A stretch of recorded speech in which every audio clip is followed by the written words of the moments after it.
And in tag team action, Abdullah the Butcher, teaming with Buzz Sawyer to take on the Rich Cousins, Johnny Rich and Wildfire Tommy Rich. You know what it amounts to? Last week in Columbus, Georgia, you know, I had Super D. I had him beat. Had the sleeper hooked on him. He was going out. Seemed like every damn time that I turned around, Buzz Sawyer's behind my back doing something, and I'm sick and tired of it. So I said, give me Sawyer once and for all. Sawyer didn't have the guts for a single. You know, just like I said, right now, Sawyer, anytime, anywhere, any place. And it's happening right here in Columbus, Georgia. You know, you went out, yeah, you think you got you Abdullah the Butcher. I've seen him eat raw fish. I've seen him do it all, brother. But you ain't got nothing. Because just like I told you before, Sawyer, a country boy can't survive. Columbus, Georgia, I'm bringing Johnny. Yeah, you know, he might come out here and say, Johnny ain't got the experience. Johnny ain't ready. Johnny's got the heart. He's got the desire. And when it's all over, we're going to whip you. And I don't care. If we have to fight up in the buildings, that's exactly what we're going to do. You know, because I'm fed up to here, man. I can't take it no more. Just like I said, Super D, I had him beat. And, you know, just like I said, I want a shot at Ric Flair. He cost me that. Every time he's a thorn in my side. Columbus, Georgia, you're going to get it. Title belts to Hall of Fame. Doug and Tommy carved the name. Fists of fury and hearts of gold. Every story, every fight retold. Tales of glory, laughter, and cry. Tennessee warriors with hearts open wide.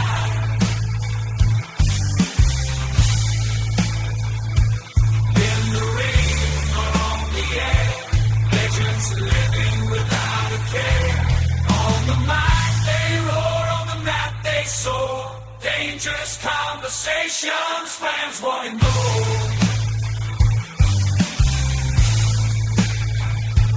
Podcast kings ruling the waves. Memphis wrestling raising the stage. Hey everybody, welcome once again to Dangerous Conversations with Dangerous Doug Gilbert and Tommy Wildfire Rich. Guys, what's going on? Somebody say something about Mean G. G, what are you doing, man? Hey, no, it's good to be here, man. Looking forward to another good night. Always a pleasure. A lot of fans calling in, sending me texts, man. Spread the word. You know, Dangerous Conversations with Doug Gilbert and Tommy Wildfire Rich. They going good, spreading like wildfire. Hey. Man, everything's going great, G. How about yourself?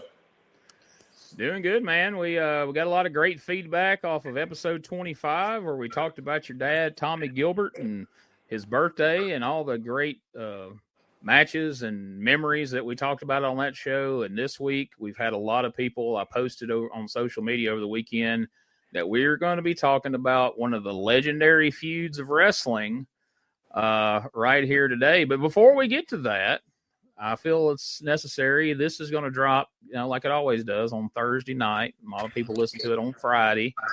As they're listening to this, you guys are going to be headed to Wynne, Arkansas this Saturday, February the 1st, right? Yes, sir. Hey, it's going to be a big weekend in Arkansas. Hey, I'm flying into Memphis Friday. Anybody want to throw a party Friday night, I'm open. So let us know, man. But, yeah, we got a big weekend in Wynne, Arkansas. Looking forward to that. Got a big meet and greet, and then we're going to wrestle that night. Some old school wrestling, and looking forward. I always love to come to Memphis and wrestle because, you know, that Memphis wrestling was the wrestling. You can't beat the Mid-South Coliseum, Gene, and that's Memphis wrestling. Now, the stuff today, I'm not too sure about, but I don't want to knock anybody or anything, but when Tommy, my dad, my brother, myself, a ton of people, everybody that come through WWF come through Memphis. I mean, y'all both know that and everything. And I mean, I love Memphis wrestling. It's just the Memphis wrestling now is kind of not the same. No, it's definitely not. And if you don't believe us, just watch it and you can come to your own conclusions there. But yeah, man, Win Arkansas is going to be a lot of fun. There's going to be a good mix of old school legends and some newer people, but some of the folks you guys know, downtown Bruno, the grapplers, different people going to be there. So it should be a lot of fun. You folks come on out there. Like Doug said, it's going to be a meet and greet fan fest in the afternoon, matches at night. So come hang out with the Memphis Mafia, then come watch them in action, and keep checking the Facebook as we're adding dates all the time for these guys. These guys are staying as busy as they ever have out there on the road, making stuff happen. They're meeting, they're greeting, they're wrestling. They'll party with you. Whatever you want to do, Doug and Tommy, they've got you covered, right? Hey, believe me, if you want to party, Tommy will party with you.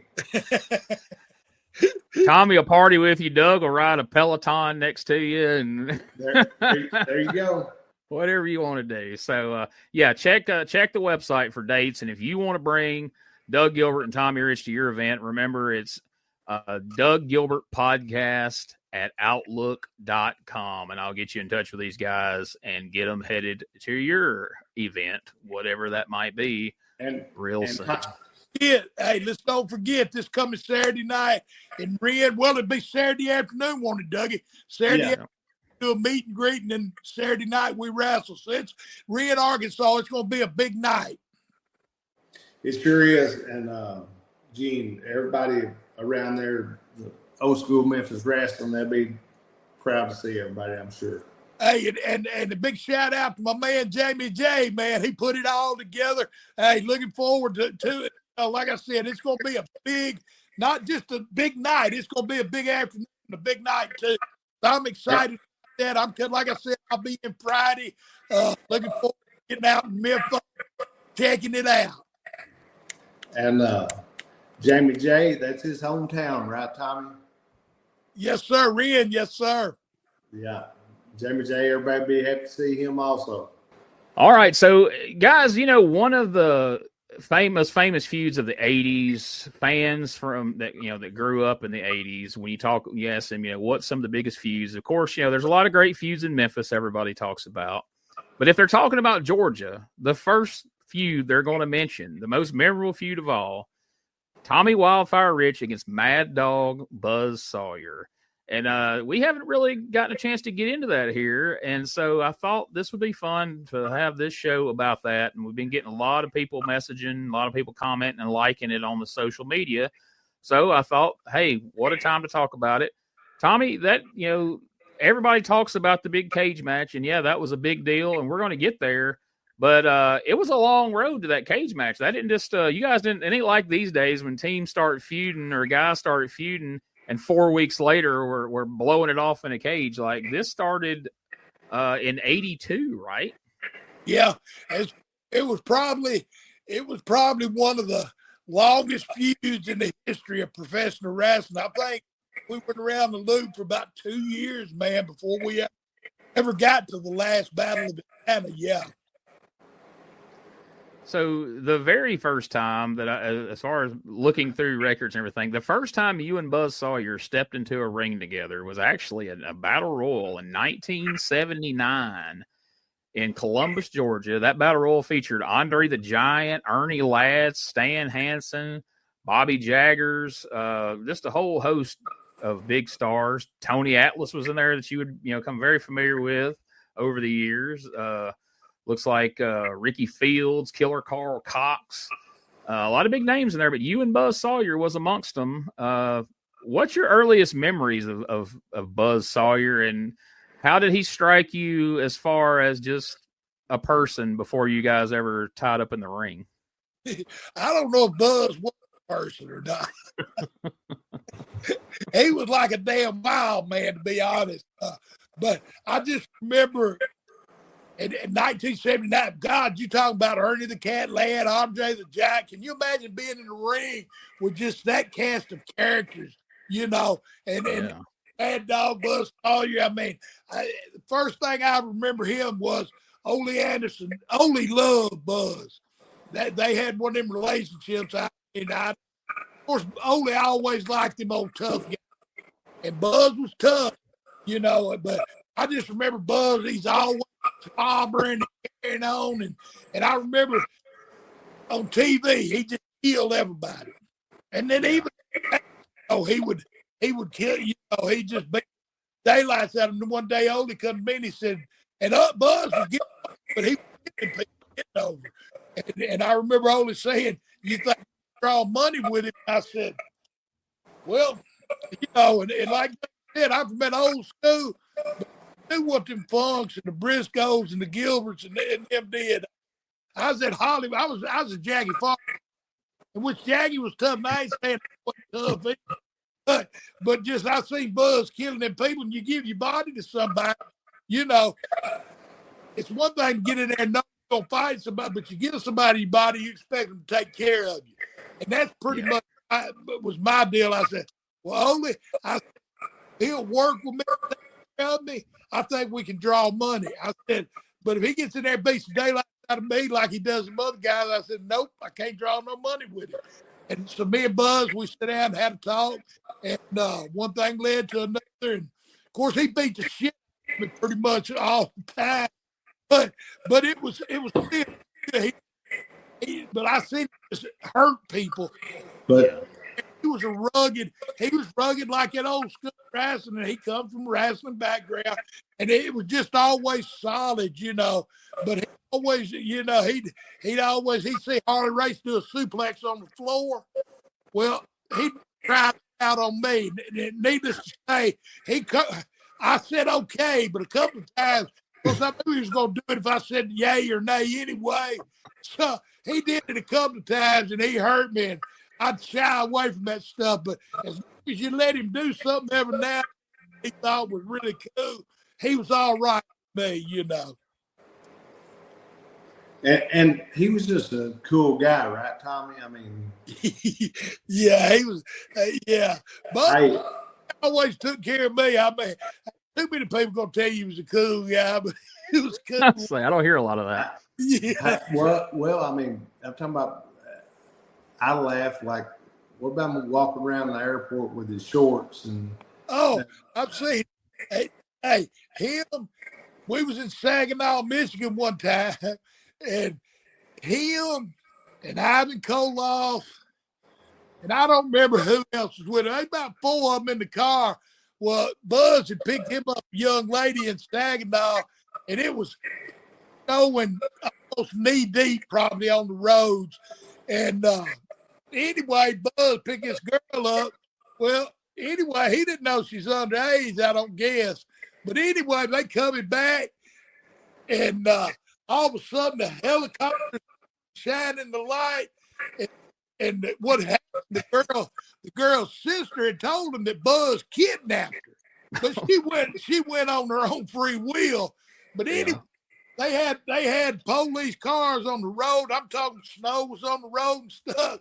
And anyway, I mean, I just heard the story, but they had the helicopter with the light on them, got them pulled over.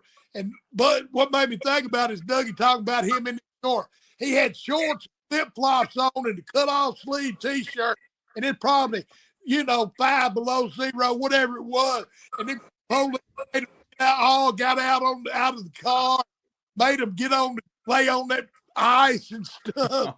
And of course, the girl said she came of her own free will, But they got the butt. But Buzz, everywhere, a couple of times before he come up to me and said, hold this or something. I said, hell no. He be snorting and carrying on, But different kind of cat, But what I was talking about, Tommy, what about him walking around in the airport in the shorts? Oh yeah, I mean, and when they shorts, you talking about hot pants shorts. He had on up to his butt cheeks. What the girls call booty shorts. Yeah. And I mean, he wouldn't have nothing on under his shorts. Oh, that's what he had on that night. They pulled him over in that police car. He was laying in that snow, and they had him handcuffed. But I mean, he'd go through the airport. He'd go through the airport, and his stick be sticking down the road shores. It was just, he shocked me. I just couldn't wait. He was a wild man, like Tommy said. Now, kind of to the point you were making a minute ago, Tommy, I've heard you say in interviews over the years that you kind of ended up in an angle with Buzz because nobody wanted to work with him because he was bad to hurt people. And so I think it's good to remind people for context here. In 1982, if somebody injures you in a match, you're not going to go sit home on a contract and make money for 6 months while you heal. If this guy hurts you, you're not making money if you're not in the ring, right? So it's very important for you to be able to trust your opponent. So I can see why a lot of guys might be a little nervous about working with a guy like Sawyer that's known to hurt people. Well, and see, that's where I was lucky because he knew I was money. And so he was always, I ain't going to say he was gentle with me. He was gentler with me than he was other folks. You know what I'm saying? Right. So like you said, you guys, feuded throughout 82 and then into 83, but you're going around and you're wrestling him all over. Like I'm sitting here looking through results and, Augusta, Chattanooga, Columbus, Lansing, Michigan, Ohio, just night after night after night, you're having matches with him. You're having coal miners glove matches, Falls Count Anywhere matches, street fights. And you had numerous cage matches throughout that time period too. And from what I hear from people over the years is just the reason it didn't get stale and people didn't get tired of it because you guys just kept upping the ante on the brutality and the blood and the violence, and people were just like, what's going to happen next? One of these guys is going to kill each other, right? Is that something you guys talked about, or is that just kind of just naturally the progression of it? Oh, well, hey, Buzz like that. He was an animal. So it was survival. It was survival out there. I was always leery, but there again, like I told him, I said, if you go out there and he'd wrestle with me, but it was rugged every night. And Buzz, like they tell you to go 15, Buzz like to go 30 or 40. That was just him. So, I was always ready for a 30-minute match. And I've seen him eat 2 hot dogs before a match, and he'd say, I'd throw him out of the ring, and he'd crawl up under the ring, throw up, and come back in, where he done eat 2 hot dogs. He was a crazy man. I seen him one night. We wrestled in Williamson, West Virginia, and there wasn't but one little store that was open after the matches. We had pulled up. We went in, got our beer, Coke, whatever we was getting. So anyways, we was getting ready to leave. Buzz come pulling in, and some guy got out there and was telling him, I didn't even hear the conversation, but all of a sudden I see Buzz grab him. He gives him a suplex out there on the pavement. It had to hurt Buzz as bad as it did him, and that's it. Of course, we just left and got the heck out of Dodge because we didn't want to be involved in none of it. But he was just, he was oh man. And so you guys got tons of magazine coverage at the time. Like I go back and look through magazines from the 80s and man, there's so many stories and covers and everything. Doug, what do you remember? You're a fan in 82 and 83. Of course, your dad and brother's in the business. What do you remember hearing about this Buzz Sawyer, Tommy Rich feud at the time? Oh man, it was so good. It was so real, like Tommy said. And Buzz, amateur wise, could do anything too, right, Tommy? He could freaking go, and he was wild. He was wild. That's why I liked him. Only liked them guys that could wrestle and stuff like that. And Buzz, Ole loved Buzz. Later let him be the booker. He was the booker for Ole. At the end of how was that, Tommy? Was Buzz a good booker, or? Well, I think he just carried the game plan for Ole. I think that's what it was. Ole had stopped hitting the road so much. He let Buzz be in charge because I guess he thought nobody would give Buzz no lip about what he had to do. But he put a lot of faith in Buzz. He knew what nobody was saying nothing back to Buzz, didn't he? Yeah. Now another way you guys kept that. Go ahead. But I'm sorry, G. What I was going to say though,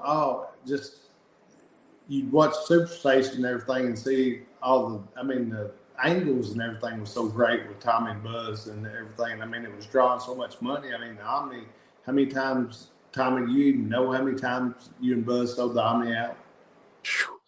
No, shit. 2 years we wrestled there once a month, and it was always, if we wasn't the main event, we was next to the main event. And but the Omni kind of like Mid-South Coliseum. You bring the whole package in for it. We do the Atlanta City Auditorium, and then at the end of the month, we'd hit, the Omni. And, of course, Atlanta City Auditorium, I mean, it was kind of like the Louisville Gardens, man. It was a building about that size, I would say.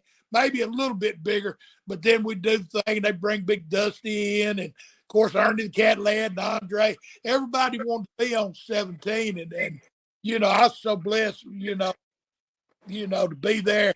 And to have the angle Buzz even, I mean, it took a toll on me, though. Yeah, it'd have to. Took a toll on you. Yeah.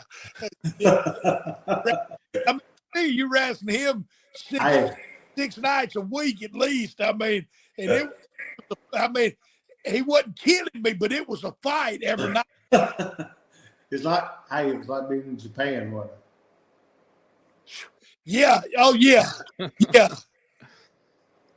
So another way they kept the feud fresh is they would mix in tag matches. But now, Doug, listen to some of these tag team matches that Tommy was in here. Like, here's one. You got Stan Hansen and Tommy Rich versus Buzz Sawyer and Ivan Koloff.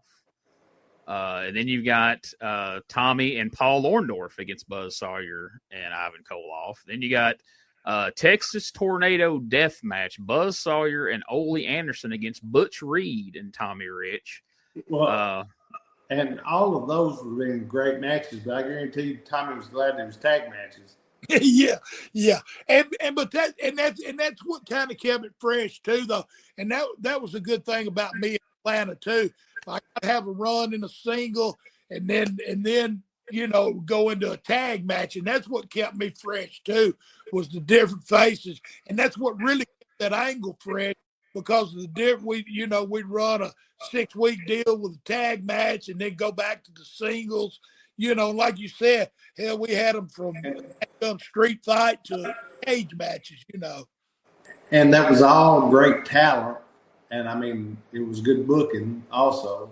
It had to be and everything. But, I mean, it was just so hot right then. Right, Tommy? Oh, yeah. And especially, and like you said, I mean, when it was Georgia Championship Wrestling and we was just wrestling in Georgia, the angle probably wouldn't have lasted that long. But we started going up north to Saginaw, Michigan, Toledo, Ohio, Columbus, Ohio, Parkersburg, West Virginia, Huntington, West Virginia. So, I mean, we were scattered out all over the country, really. So that kept it fresh, too, I mean, and it was. I mean, a lot of people tell you they didn't like work with Buzz, but, I never had no problem with him. It was, like I said, every now and then, and when he come to me and wanted to try something new, that's when I always got hurt. It wasn't just with like wrestling, I got hurt, but when he come up with a new idea, that's when I got hurt. Yeah. Hey guys, Ray Russell here, curator of the WrestleCopia Podcast Network, inviting you guys to listen to many of the programs here as part of the WrestleCopia brand, including, but not limited to, the Wrestling Memory Grenade, currently covering the 1988 and the WWF project. You can also listen to the Regional Wrestling Podcast, where we talk the territories. You can also listen to the Wrestling Stoop with the legend himself, Bob Roop. But that's not all. You can also check out the Puro Wrestling Academy with the professor of Puro Resu, Mr. Dan Ginnity. Dan and I go back in time and cover the history of Japanese professional wrestling in the English language. And you can listen to all of those shows and more, all part of the WrestleCopia Podcast Network, located over at WrestleCopia.com. That's WrestleCopia.com, and anywhere your podcast streaming needs are met. So if you're looking to support that next up-and-coming podcast brand, please consider making it WrestleCopia. Hey everybody, Gene Jackson here, inviting you to check out the Retro Wrestling Review, where each week I'm joined by some great co-hosts who help me review classic episodes of USWA Championship Wrestling, and right now we are doing week-by-week reviews of 1993. But we don't just do reviews. Sometimes we get a chance to interview some of the people who were there and lived it, plus do watch-alongs. It's a lot of fun, so check out new episodes that drop every Wednesday at WrestleCopia.com. And to find links to everything associated to the podcast, you can go to USWApodcast.com. So here's a 6-man tag: Ole Anderson, Ivan Koloff, and Buzz Sawyer. Now listen to this combo right here: Tommy Rich, Mr. Wonderful Paul Orndorff, and Ray Candy. Now that's 3 people you wouldn't picture together in a team, but I imagine that was a pretty formidable team. It looks like you guys got the win in that one in Cincinnati, Ohio. You did that match, and then you're in Columbus, Georgia. So y'all took that around for quite a bit there. What was it like teaming up with Paul Orndorff? You know, Buzz is a pretty intense guy, but from all accounts, Paul Orndorff's a pretty intense guy too, right? Oh, Paul was a bad man too. Yeah. You guys said that guy about it. Yeah. Oh yeah, Paul hold his own. Yeah, let me tell you. I mean, and hey, Paul was a cool guy too, man. I enjoyed traveling with Paul some. Very special person. You know, I always got along with Paul. But like you said, of course, he was from Tampa. So that's where the bad boys come from anyway. You know, I think Buzz worked out a little bit down there. He lived down in St. Petersburg for a while. You know, Buzz was from around Chillicothe, around that Ohio River or something. But yeah, Buzz was down there in St. Pete and wrestled some down there and then come to Georgia. Now, here's another fun tag team here. I think Doug's going to like this one. You're taking on Buzz Sawyer and Ivan Koloff, Marietta, Georgia, Tommy Rich, and Dick Murdoch tag team in there. Looks like y'all had a few different tag matches together. Oh, yeah. Yeah, Doug can tell you more about Dick. Dick, I like Dick. We wrestled together. Hey, and you talk about another hell of a worker. You know, Dick, of course, he was one of them bar knocker-outers, too. He'd knock you out in a heartbeat. You know, Dick would. Yeah. Yeah, I teamed up with him some, traveled with him a little bit. Not as much as Dougie did, but yeah, Dick Murdoch, he was good people. Oh yeah, he was one of the best and everything. I love traveling with him, and I had great times with him. But I guarantee you that they had a good match. Oh yeah, definitely. Another guy you teamed with here against Buzz Sawyer and Ole Anderson is a guy you worked against a lot. Not a lot. Some people are going to be shocked to hear that you guys teamed, that he was actually a babyface here for a while. That's the Masked Superstar, Bill Eadie. Bill Eadie, one of the best in this business, a gentleman outside and inside the ring, man. And back in the day, I wrestled him for the Georgia heavyweight title and stuff. You know, what a gentleman, great guy, Bill Eadie. Yeah. Yeah, he would come in the dressing room with a newspaper, and he would look at the stock market plan. He was just a businessman. I mean, he was actually a tough business. I mean, he had a lot of sense. He was a real smart guy, and he could wrestle, and he had psychology, and all this too helped get Tommy over. Being with all those guys, which Tommy got himself over. But what I'm saying, they put, Tommy was with all the best, and I mean, Tommy was the best seller there was during that time period. I mean, the people got behind Tommy more than they got behind anybody. And I mean, that's what got Tommy over, I think. I mean, Tommy might have a different aspect on that. But Tommy's working was great. I didn't mean that. But I mean, his selling and everything. And I mean, the people just bought everything that he did. Don't you agree, Tommy? And when you dance with the best, if it don't rub off on you, then I was very blessed. I mean, even like Dougie, the best, just like Georgia, the best come through Memphis too, and that's where I started and had the opportunity to work with. Shoot, I mean, like I go back and I told you about sitting in the hotel room with Danny Hodge and Big Bad John and Tommy Gilbert was there, and I don't know, it's like a room full of guys, man. I just sit around in awe, listening to them tell stories and stuff, and then went to Georgia. And, of course, everybody wanted to come to Georgia to be on that Atlanta TV. So I got to wrestle the best of the best, and they could either said yay or nay on me, and but they all helped me and taught me stuff. And yeah, I was so blessed. And then when it come to me and Buzz, I had learned from these guys, so we carried it on. And Buzz was smart to the business. He just was old mean little son of a bitch. English.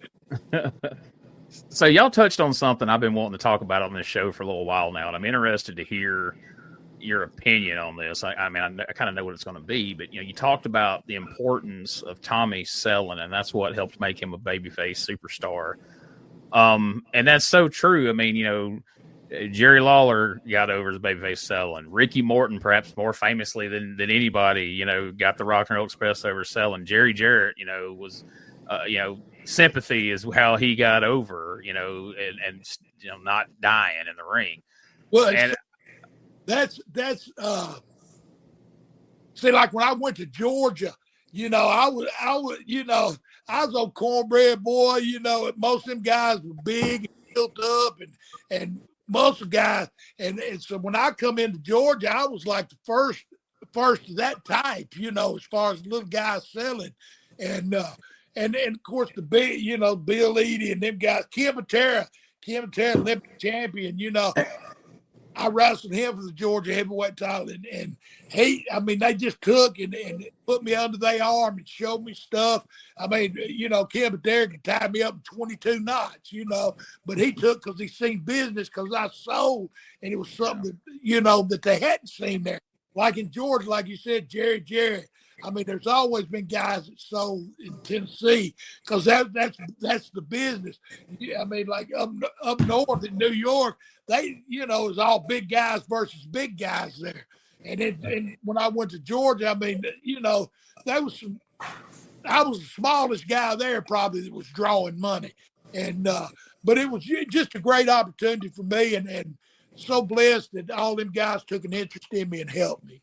And Gene, Tommy had the look that they hadn't seen and everything. And like I say, and I always say this, Tommy was Hogan before Hogan was Hogan.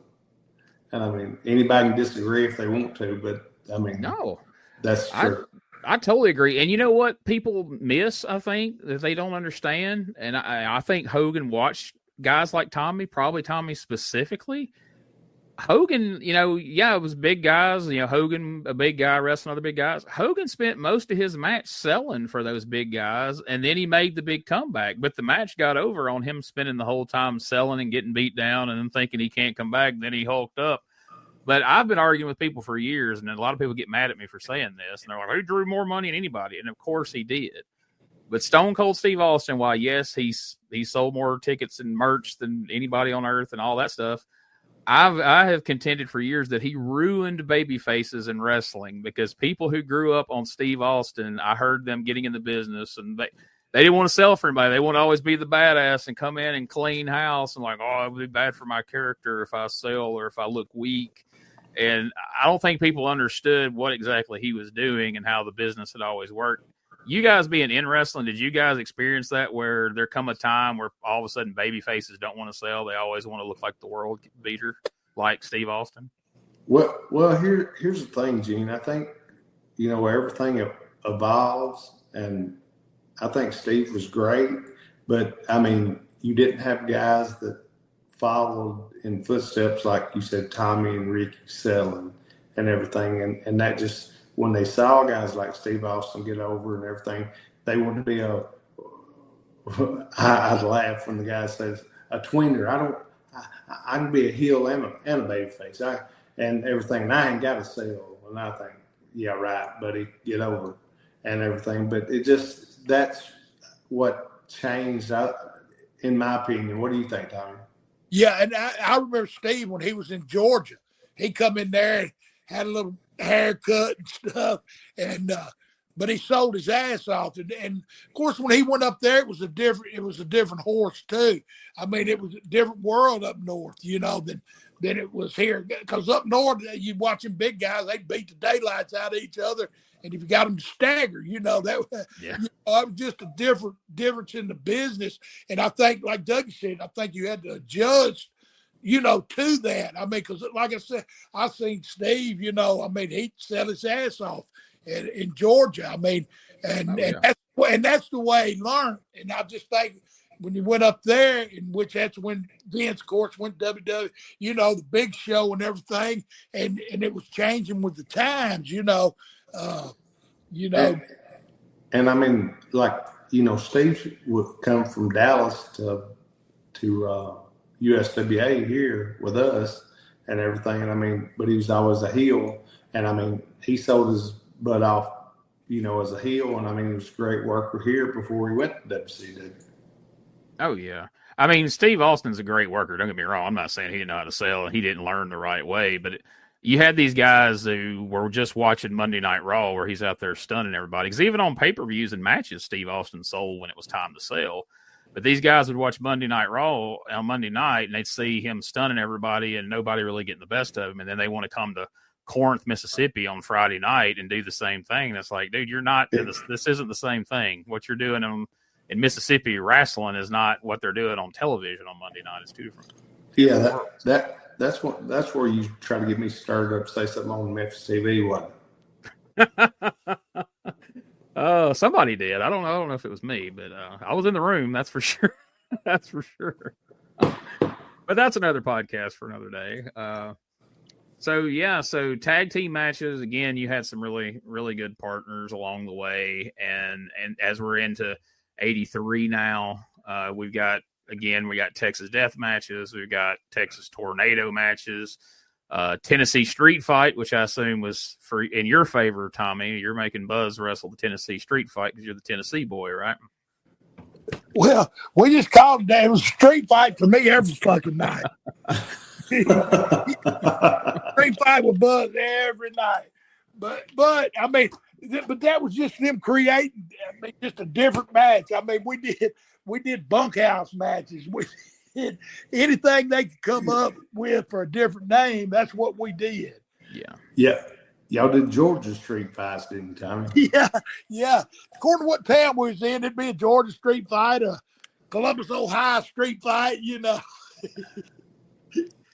I got you. And then, so not long before we started getting in and getting close to the big cage match in Atlanta, there's a 2 out of 3 falls tag team match. You and Pistol Pez Watley taking on Buzz Sawyer and Paul Ellering. So how does Paul Ellering start to kind of figure into this? Well, I don't know, because he didn't start with Buzz, but he come into the territory, and Paul was wrestling at first, and then I guess Odie just seen something there. Paul wasn't really getting over it, but Paul could talk on it too. And so anyway, they put them together, and of course you come to the big blow off when Paul Ellering was hanging up over the cage match too, But Paul was another Paul. I mean, you talk about somebody that don't get the credits they deserve. I mean, Paul did a lot in this business too. Yeah, and I mean, Paul could work. Oh yeah. And I mean, he could talk. He could sure talk, and he could work also. I mean, I remember hearing Memphis work. And yeah, Gene, do you remember that? Are you too young for that? I mean, I don't remember it in real time, but I know going back and watching tapes, I know like when Lawler broke his leg, Jimmy Hart made Paul Ellering the new king initially, and that's who they were going to go with, as the head of Jimmy Hart's stable. Just hit the ring. Rich just hit the ring. And it's Rich after that headgear of Buzz Sawyer. Tommy Rich. The referee trying to separate him, and Tommy Wildfire Rich trying to rip that headgear off of Buzz Sawyer. And he's got part of it off, and he's Sawyer now trying desperately to battle his way out of this situation. The referee, the bell has been sounded, and we've got all 3 of them tied up in the referee is down, and it is Rich continuing to pound away after Buzz Sawyer. And the referee again trying to separate them now, and Sawyer in trouble. And Zbyszko, what is Zbyszko doing? Wait a minute, what is Zbyszko? Zbyszko, I think it certainly appeared to me that something transferred between him. And suddenly Sawyer caught Tommy Rich in the midsection with that helmet, and Rich went down like a felled ox. Rich back on his feet, but he is dazed and staggered, and it is... We've got complete chaos here. Wait a minute.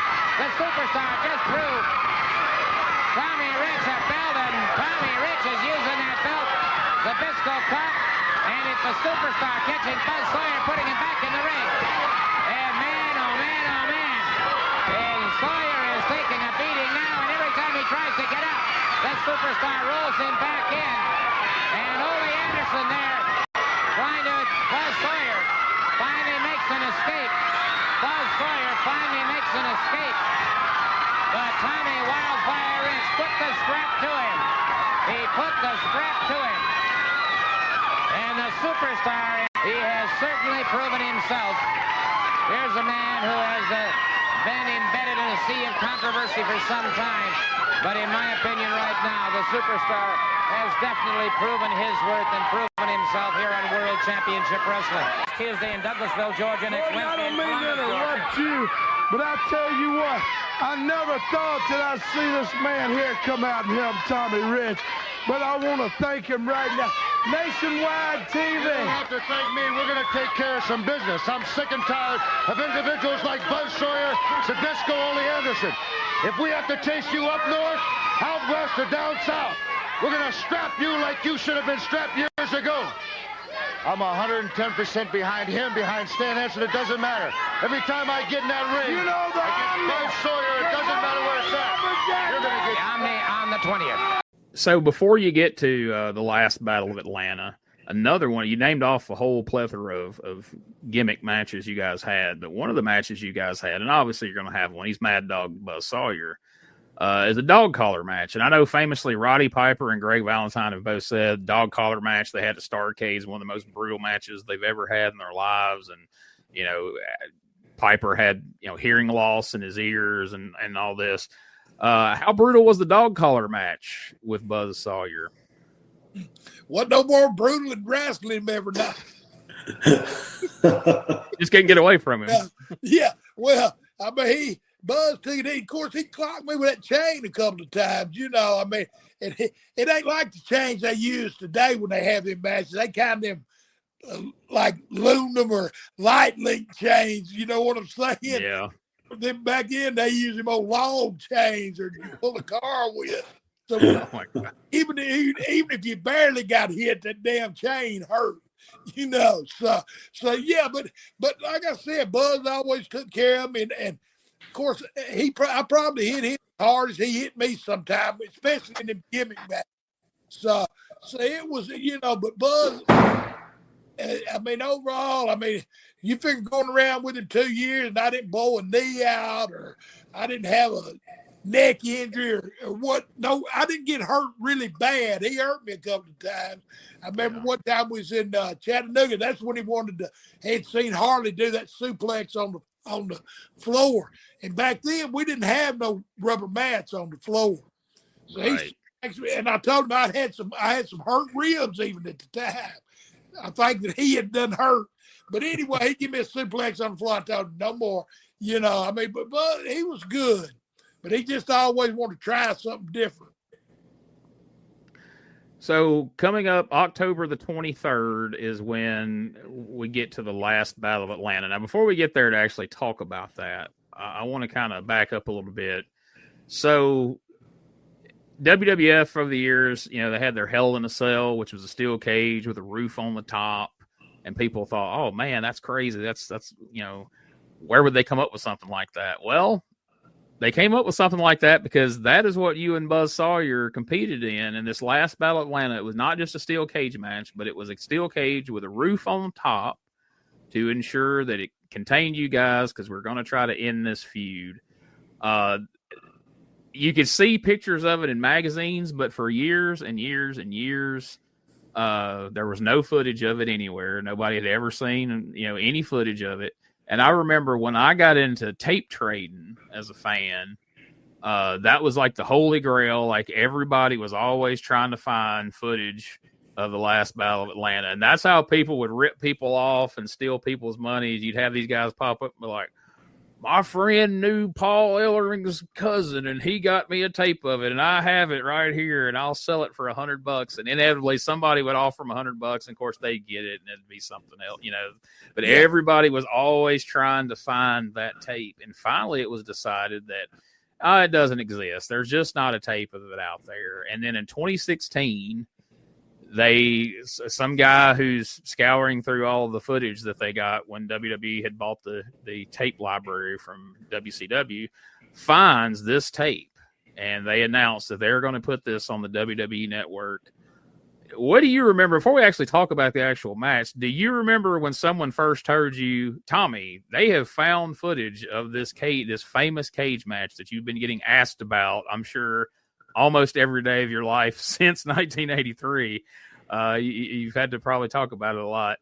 You remember hearing about it, and what did you think about that? Well, I was talking about it with people that always ask me, and usually like they would film they would never film a blow off match, and like that was a blow off match. So, and for some reason they had the big camera there and filmed that, but nobody knew that, I don't guess. But back then, all that stuff was on 3/4 tape, 3/4 inch tape. So going through that stuff ain't as easy as slipping the DVD in and checking it out. So all of that stuff, I mean, and what they would do, they would go back, like if that tape, they would erase a lot of that shit. Yeah. And they thought it had been erased. And then, like you said, somebody was going through that stuff. But yeah, that's where they're telling the sale. That's where it originated from. I mean, you figure. I mean, the Omni sold out. I mean, and it was a raw Hell in the Cell cage. They had the cage on the side, and then this had some chain link over the top. And then Paul Ellering, he was in a damn little cage up over the ring. And I was more worried about him, that damn chain or whatever was holding him breaking loose, and him coming down and smushing us, Yeah. But yeah, it was wild. That was, and usually a cage match, you go 15 minutes at the most. Me and Buzz in that, I think we went close to 30 minutes almost, I think. Both of them bloody. And see, Gene, back then, they'd bicycle those tapes around, right, Tommy, and they'd record over a lot of them. Yeah. I mean, and think of all them if you had those tapes today, every tape that was made. But, I mean, they would bicycle them around and record over them the next week so it wouldn't cost so much. Yeah, Yeah, so it cut down on the fee and everything. But imagine having all of those tapes and them not have been bicycled around and what you would have. I know, it makes you sick because the reason when you find that old stuff, the quality is usually really terrible because it's just a tape that somebody recorded off a TV back in the day, and then they've ran copies off for years and years. So it's like a 20th generation copy. And those master tapes, like you say, most of the master tapes of those old territory promotions got taped over and erased. So most of it's lost to time. And for years, people thought that there was no tape at all of this cage match. And when they found out it existed, people lost their mind. Because like I was telling Tommy, like tape traders for years were searching for that. People had shelled out money, time and time again, thinking they had found it, and they never had. I don't know. I think Tommy might have that. Well, Tommy could have made some money if he'd have sold it before WWE found it in 2016. He would have got big time cash because, I mean, like I say, it grew into this big, like I say, you were either there or you saw pictures in a magazine, and that's it. There was no other way. They had never showed a clip on the TV show. There was nothing. It was just the stories people told, and it turned into like this big, over the years, it grew. The legend of it grew and grew and grew from the people who were there and saw it. you know. And I remember just being completely psyched whenever I heard they were putting it on the network. The day it came on there, I immediately had to go back and watch it because I'd been reading about this thing in 1983. I was in first grade. So I remember seeing it in magazines and hearing about it, but had no real point of reference as far as the actual feud and all that. I went back and saw all that, trading tapes and everything. And man, it was just really, really cool. So, I mean, going into that, did you guys have any specific direction from Ole? Like, hey, you guys have been killing each other for 2 years, but tonight's the night. Y'all got to go out here and really wrap this thing up. Or I guess you didn't have to tell Buzz that, right? Gene, now you was in the what grade? First grade. I was in the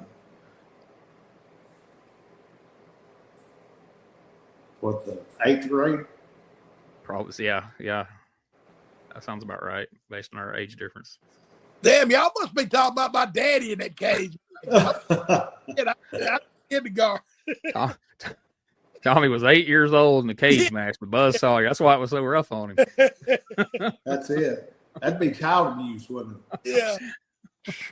But it was shocking to me, just, you know, to make that journey with Buzz for 2 years and to know, and of all places to go to I get goosebumps now, to go to, you know, the Omni there in Atlanta, Georgia, and it be the final night. And the deal was, if I beat Buzz, Paul Ellering was over the ring in that cage, but if I beat Buzz, Ole Anderson got 5 minutes with him, and he got the 5 minutes with him. So it was, I mean, it was a big blow-off night that night. So of all the great things you've done, have people asked you about that perhaps more than anything persistently over the years? I would say that, or me hiding under the ring in Memphis, Tennessee, you know, when we shaved Lawler's head. You know, them probably my two biggest things. And, of course, the big Don up there, you know, in ECW, the FBI, because them Yankees sure didn't like me. Of course, Red Boy saying he's full-blooded Italian. So them, you know, but I've been very blessed, though. But, yeah, I've been involved in some good deals. So, like you said, that was the blow-off, but things were a little different back then. Like now, they have a blow-off on a pay-per-view, and that's it. They are done. But like you said, those tapes were bicycled back then, and you went to different areas. So you guys on October 23rd had a steel cage match, and then most people don't realize on the 27th, you had a dog collar match in Tallahassee, Florida. And then on November the 2nd, you had another cage match in Wheeling, West Virginia. And then on the 3rd, you had another cage match in Altoona, Pennsylvania. So you guys had a few more to do to wrap it up in all the different towns. Hey, Gene, did you look in to see what, like, those drew or anything? So if this is correct, for the last Battle of Atlanta, it says there was 10,600 people in the Omni. What does the Omni hold? Like 10,000? So that was probably slightly over capacity, slightly over what they should have sold. And Gene, to Tommy, like to me, the Mid-South Coliseum is the building, which it is. I know also Tommy, but also the Omni was like the Mid-South Coliseum. Tommy, I'm sure, right, Tommy? Yeah. Oh, yeah. Oh, yeah. It was what they call it, the Madison Square Garden of the South, is what a lot of people say. So here's another little fun fact to tack on to the end of this. So you and Buzz had this feud for 2 years, and what a lot of people don't know or remember is November the 24th, 1983, you would team with Buzz Sawyer to take on the Road Warriors to challenge for the tag team titles, and then you and Buzz had a little bit of a run as a tag team briefly there. How was that? How was that received by the fans? That's what I should say. It was a party. Just happy you're not having to wrestle. Hey, and thank God, Buzz. Thank God I had Buzz on my side, because them Road Warriors about as crazy as he was.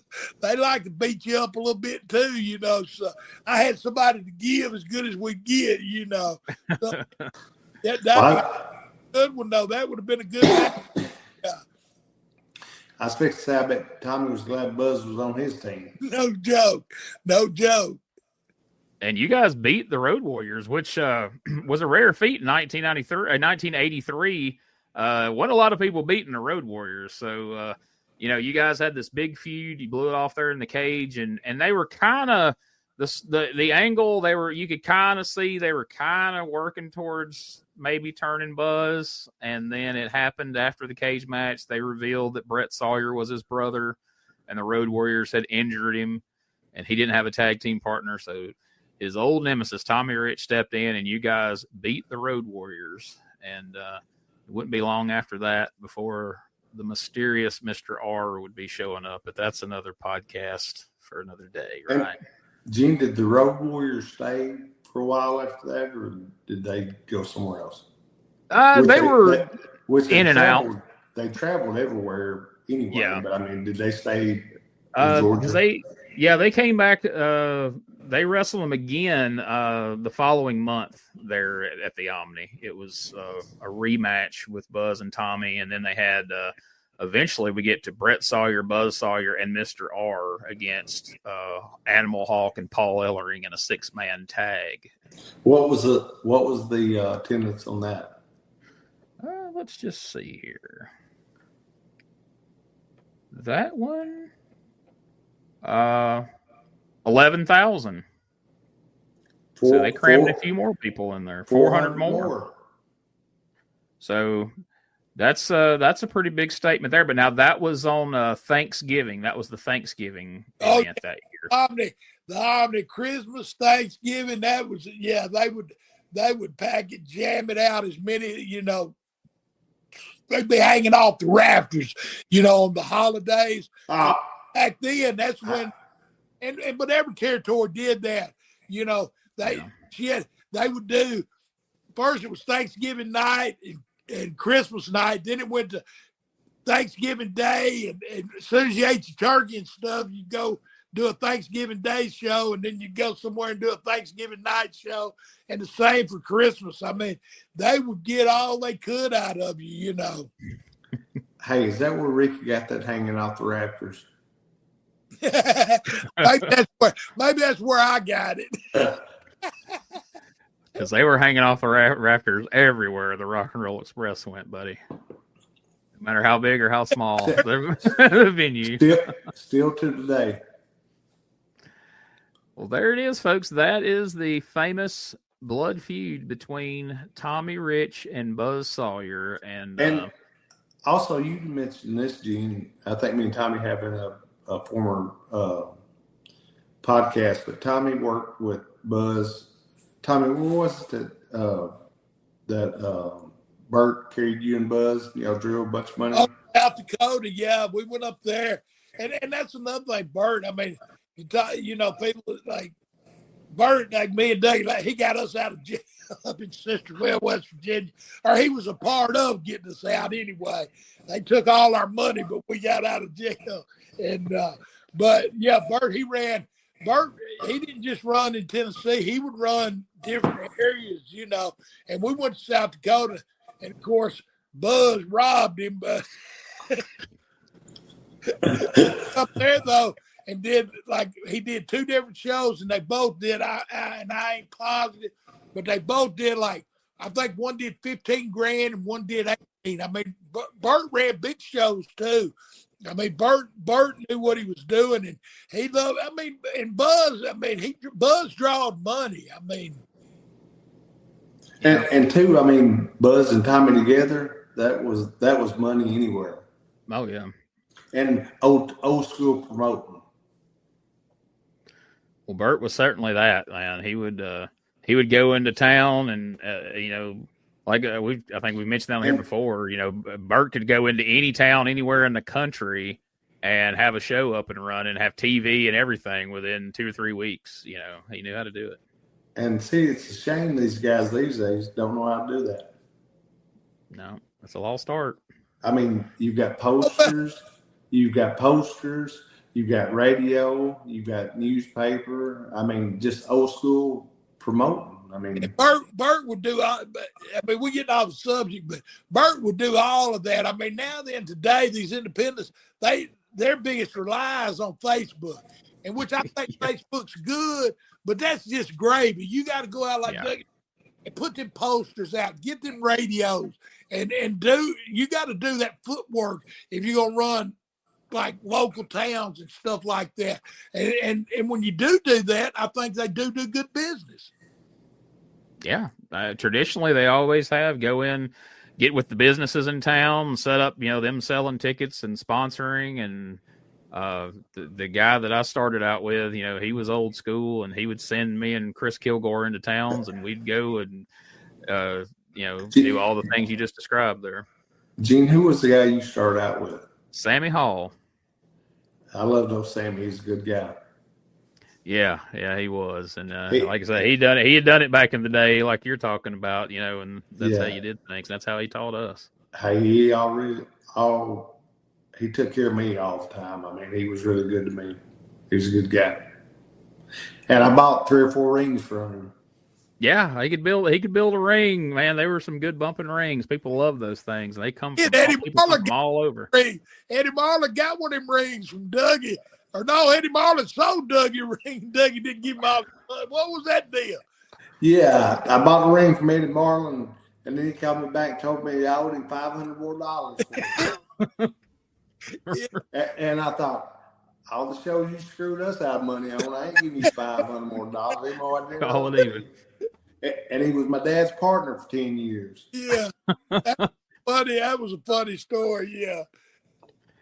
So right here at the end, we're going to throw in, we got a couple minutes here. We got a fan question, and he posed this to Tommy, but I'm actually going to pose this to both of you because, Doug, you worked with this guy some in ECW as well. So a guy who identified himself as Drake the Snake, a listener of the show, said, what are your memories of working with Don Morocco in Georgia, which that's where Tommy worked with him. But now, Doug, you worked with alongside him in ECW as part of the Hot Stuff International / Dangerous Alliance. So whoever wants to go first can, but I'd like to hear both of your memories of Don Morocco. Tommy, you want to go first? Yeah. Hey, that Don, I love Don. He, of course, me and Roddy Piper was good friends, and he come into Georgia, and I didn't know him, but I heard stories about him. He was a man's man too. And anyway, we in Columbus, Ohio, one time, and I don't know if this is probably correct, but anyway, I don't care. Don says, "Come here a minute. We're in Columbus, Ohio, and it's just little dressing rooms, and it's got bathroom style." And Don says, "Come in here a minute." And I wasn't telling Don nothing. No, I partied a little bit, but anyway, I had a little sniff, and he said, "Here, hit this." And about that time, somebody banged on the door, and it was old Addison. He said, "God damn it, Oldie." He said, "You want some of this?" He said, "If you don't, get out of here." I thought, oh, my God. Anyway, we went about our business, and Oldie never said a word. Yeah, Oldie didn't want no part of Mr. Morocco. Yeah, Don was a tough man, too. And what a cool guy, though. I mean, he was just, very good people, man. I mean, I'm telling some of my party stories, but it don't matter. Oh, I love Don also, man. He was, like Tommy said, he was one of the tough guys, which everybody in those days was the tough guys, but Don was like a cool, tough guy. And I mean, didn't nobody want to mess with him. I mean, I didn't know anybody wanted to mess with him. But I mean, we had good times in ECW up there when he come in. I mean, he was, super gentleman, and I mean, just a great guy. Anything business-wise, he was all for it. Good business. I mean, angles and stuff. Very, very smart about that stuff too. Yeah. Yeah, from everything I've ever heard, he's a great guy and is a heck of a worker over the years and entertaining. I mean, even in stuff like those Fuji Vice skits and stuff in WWF, they were fun, but he was also a hell of a wrestler. Well, he was and where I heard the first story, he was over when Mr. Barnett had Australia and New Zealand and all of that. That's when King Curtis and Don Morocco and all them guys was over there, and they were working for Mr. Barnett over there. And anyway, I just heard cool stories about him then. And then Roddy Piper come into Georgia, and then Don come in, which Don and Don and Roddy were good friends, and me and Roddy was good. So I met Don, and so I had my end. But yeah, just what a gentleman, though. Just very good people. Do anything in the world for you.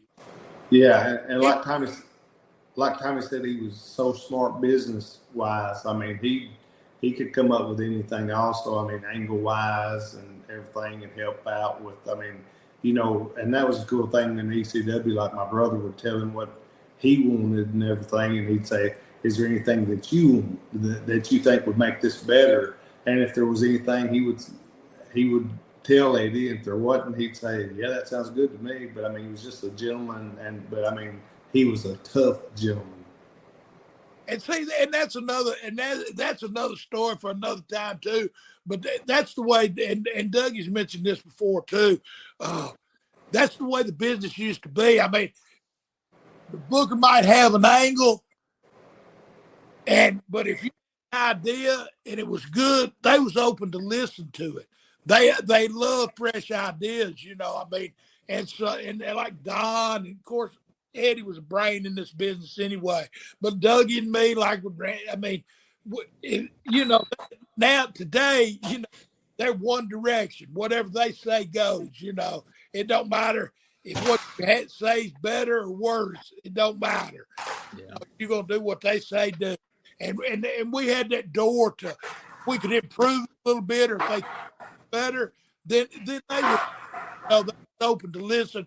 Whereas in today's world, I don't think they are so much. No, definitely not. So, well, folks, if you're enjoying the show, and we hope you are, please help us spread the word. Tell your friends, share it on Facebook, wherever you do your social media at. Rate and review and subscribe to the show, and we sure appreciate all the support, all the feedback you guys give on Facebook and Twitter and everywhere. I appreciate it. I know Doug and Tommy appreciate it as well. Yes, sir. Amy J, we'll see you this weekend in Wren, Arkansas. Everybody, don't forget about it. It's going to be a big afternoon, a big night. So y'all come on out, and thanks for listening. Tell your friends about us and tune in, and we'll see you next week. Yeah, like I said, it starts at 6. I think the meet and greet does, and me and Tommy will be right there signing pictures, taking pictures with everybody. Everybody come on out, and man, we can't wait to see all the old fans, all the new fans. Gene, we appreciate you getting all the attendance for the shows for us and everything, because you're the smart guy out of us three on here and everything. But anyway, like Tommy had to fight for his life for 2 years on this show that we're talking about. But anyway, listen, hey, we appreciate everybody listening. Like I said, come on out to win. Me and Tommy will sign, take pictures, whatever you want us to do with you, we'll do it and everything. But listen, peace. Everybody be cool. Sport, of course, injuries are expected, and many times, however, injuries can be so debilitating that eventually they begin to affect you emotionally. And I can't help but feel, perhaps, Mr. Sawyer, that emotionally, perhaps you're just a little bit... There's a lot of emotional things going on in my life right now. A lot of things happen. A lot of people in my life that I see that I ain't seen in a long time. I see, and it's bringing back memories, bringing back times when I was a little boy, bringing back times when I think I might grow up to be a bigger boy. I sometimes sit back and I think, yeah, I'm the mad dog, and I'm the best there is, and I never denied that, and I've always said it, and I always believe in it. But get that camera up here on me, and you'll see life has changed mine. Life has changed me. Wrestling has changed me. Tommy Rich, you have changed me. Before we get out of here, I just want to take a moment to remind everyone, if you have an upcoming wrestling show, autograph signing, collector show, Comic-Con, or any event or booking that you would like to inquire about the services of Dangerous Doug Gilbert and or Tommy Wildfire Rich, just send us an email at DougGilbertPodcast@Outlook.com, and someone will get back to you as soon as possible to get more information on your event and do the best we can to make that happen. Also, if you are interested in advertising your event, your business, your product to the listeners of Dangerous Conversations, as well as to promote your event, business, or product across all our social media platforms, you can send that inquiry to DougGilbertPodcast@Outlook.com. We would love to work together with you to get that out there to the listeners of Dangerous Conversations. Remember to check out DougGilbertPodcast.com. There you can find links to all things related to this podcast, as well as Doug and Tommy themselves. You'll find a link to the Dangerous Conversations Facebook page and the Dangerous Conversations Twitter, now known as X. And we're always posting content daily, involving the Gilbert family, Tommy Rich, all sorts of things from their career. We got magazine articles, videos, pictures, you name it. We're posting new content every single day. Make sure you follow so you don't miss out on any of that. Plus, you can follow Doug and Tommy's personal Facebook pages on there. Dangerous Doug Gilbert. You can search that on Facebook. You can also search Tommy Wildfire Rich. They both have Facebook pages. And Doug does have an X page as well, and you can follow them there. But if you really want to help support, you can go to the Gilbert Family Pro Wrestling Tees store, which there's a link to there on the DougGilbertPodcast.com. And you can find t-shirts of Doug, Eddie, and their famous father, Tommy Gilbert, as well. Also, Tommy Rich is going to be having some t-shirts coming up very soon. Follow him on Facebook. We'll be talking about them here. But look for some cool new Tommy Wildfire Rich t-shirts coming out soon that you can partake in as well. Also, if you've enjoyed the show, please subscribe, rate, and review the show on the platform of your choice. It would really help us in building up the podcast for the future. Plus, it helps us know what you like, what you don't like, where we need to take this podcast moving forward. Also, if you want to see a whole bunch of matches, promos, and angles, a lot of the ones that you're going to hear us talk about on this very podcast, you can go and subscribe to our YouTube channel, youtube.com/@RetroWrestlingArchive. Of course, it's linked right there at DougGilbertPodcast.com, and you will find a ton of matches featuring Eddie Gilbert, Tommy Gilbert, Doug Gilbert, Tommy Wildfire Rich. There's playlists of all them that feature hundreds of matches of each of them. So make sure you go check that out. And not just of them, there are thousands, literally, at this point, of videos from wrestling from across the territory days, you name it.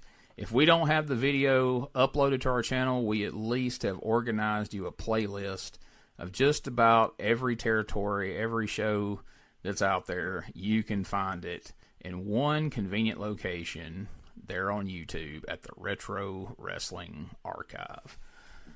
Plus, don't forget, you can find all things related to my popular Retro Wrestling Review USWA podcast at uswapodcast.com. And last but certainly not least, we are proud to be a part of the WrestleCopia Podcast Network. Go on over to WrestleCopia.com to check out all the great pro wrestling related podcasts and various content that our friend Ray Russell provides you.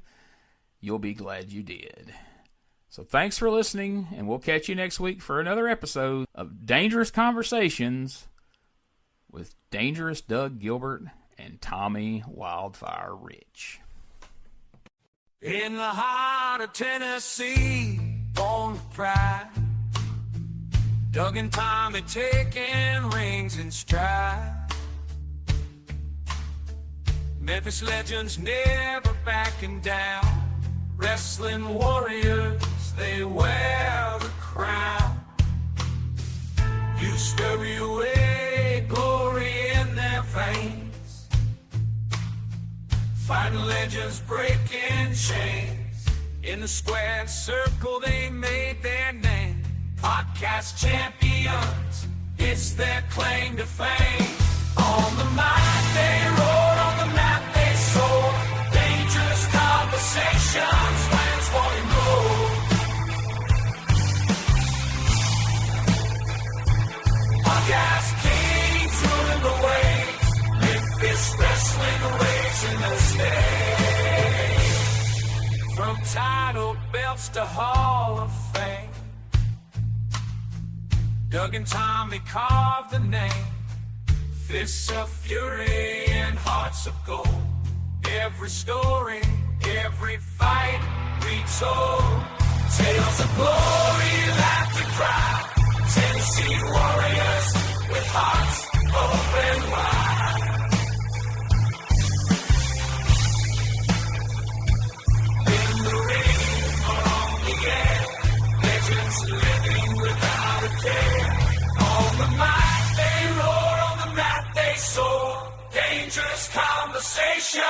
fans want him.